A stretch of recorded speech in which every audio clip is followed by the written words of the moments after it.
we've talked about crosstabs, we've talked about how to display crosstabs. Let's move on to this box. So in our study of relationships, sometimes there'll be a numeric dependent variable and categorical independent variables. So I want to talk about the tools that can be used to study those. So let's flip ahead past the graphical perception part. And here we go with studying dependence. So how does some dependent variable y depend on some independent variable x? The answer to this question is we're going to use conditional distributions of y given x. Now we've already seen an example of this with crosstabs. So we talked about what is the chance that you will go to an art museum given your income.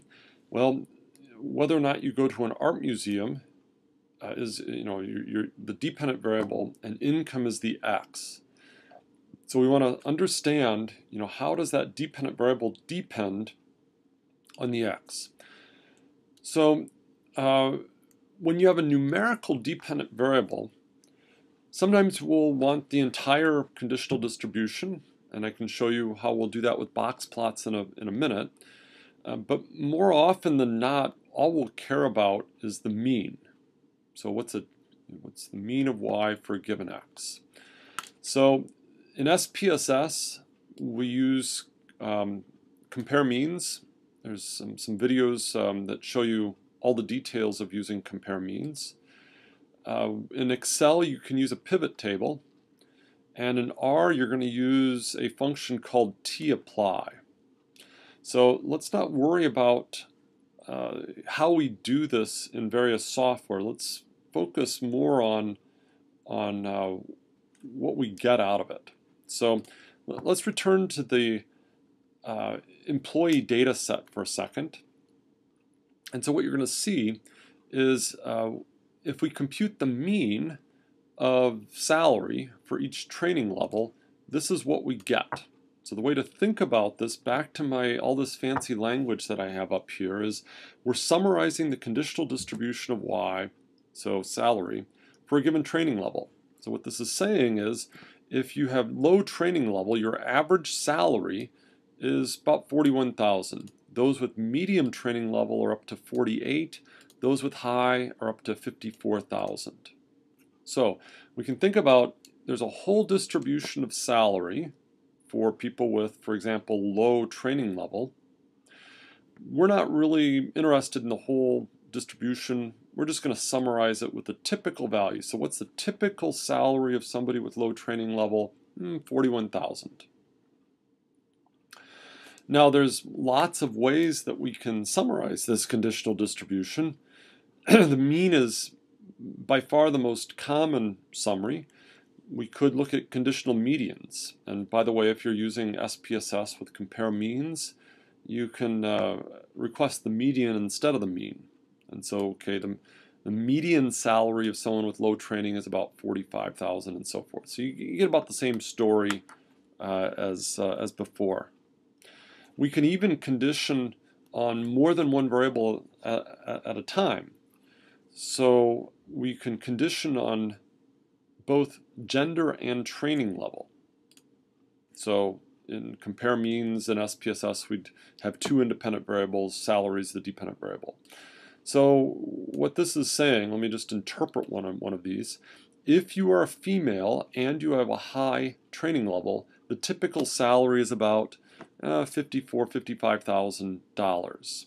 If you are male and you have high training, the typical salary is about $53,000. And that typical, again, is the mean. What you will notice, we're going to be telling this story in a second, is that if you are female and you have low training level, your salary is about $26,000, whereas if you're male with the same training level, your salary is about $49,000.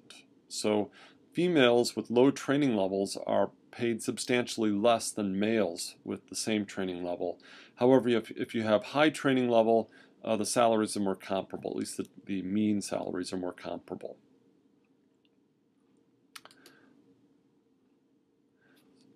So we can now display this in a variety of ways. So one way is to create a bar chart with the mean salary levels. So if we go back to this first example, remember we had 44, 50-ish, and 53,000.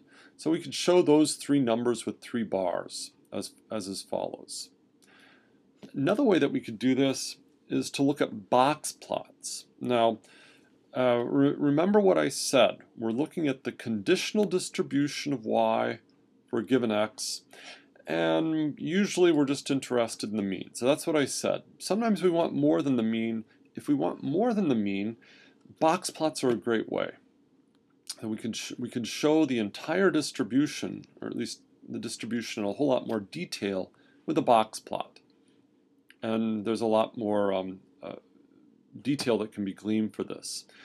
For example, if you have high training level, your salary is not very heterogeneous. There's everybody with high training level makes about the same because this box plot is very small. Whereas if you have low training level, there's a whole lot of heterogeneity. So some people with low training level make a lot, some make very little. Medium is kind of in between. Now notice the medians are shown as well, which tells the same story as what we got with the conditional medians. Now we can plot the means. So let's go back to this, conditional on more than one variable at a time. So here was the story that we found. We can create something called an interaction plot. And we can do this in SPSS as well. Here's that interaction plot. And so what we see is that females and males with high training level make about the same. Females with low training level make a whole lot less than males with low training level. We could even create box plots if we want to see more detail on this. R doesn't do an especially good job of labeling here because the labels are too long. This is going to be low training level male. This is going to be high training level male. And then we can go across and see the various ones. Here are the ones for female. So this is high training level male, high training level female, and you'll see that both are pretty high. However, if you're a female with low training level, you are almost guaranteed to make very little. There are two outliers, so these are two females with low training level that make decent salary, but everybody else makes very low, whereas the males are a little bit all over the place. So box plots give us a richer detail.